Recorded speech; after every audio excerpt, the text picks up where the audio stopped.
ಒಂದು ಅದ್ಭುತವಾದ content base cinema. ಯಾವ ತರ ಅಂತಂದ್ರೆ ಸಣ್ಣದಾಗಿ ಹೇಳಬೇಕು ಅಂತಂದ್ರೆ ಲೆಫ್ಟ್ ಹ್ಯಾಂಡರ್ಸ್ ವರ್ಲ್ಡ್ ಅಲ್ಲಿ 10% ಪಾಪ್ಯುಲೇಷನ್ ಇದ್ದಾರೆ, ಆದ್ರೆ ಇಡೀ ಪ್ರಪಂಚ ರೈಟ್ ಹ್ಯಾಂಡರ್ಗೋಸ್ಕರ ಡಿಸೈನ್ ಆಗಿದೆ. ಈ ತರದ ಒಂದು ಅಪರೂಪದ ಕತೆ, ಒಂದು ರೈಟ್ ಹ್ಯಾಂಡರ್ಸ್ ನಮ್ಮ ಶರ್ಟ್ ಬಟನ್ ಇಂದ ಹಿಡಿದು ಪ್ಯಾಂಟ್ ಜಿಪ್ವರೆಗೂ everything is design for right hander.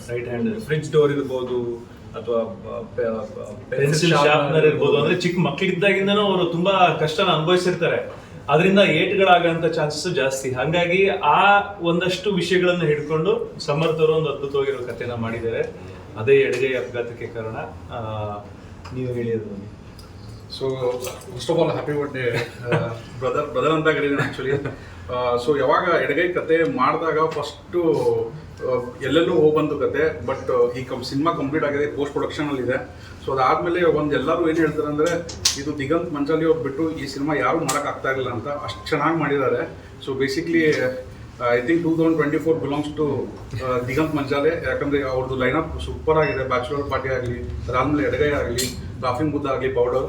So I think ನಮ್ಮ ಚಿಕ್ಕವನಿದ್ದಾಗ ಅಂತಂದ್ರೆ ತಪ್ಪಾಗ್ಬಿಡುತ್ತೆ, ಅವಾಗಿಂದ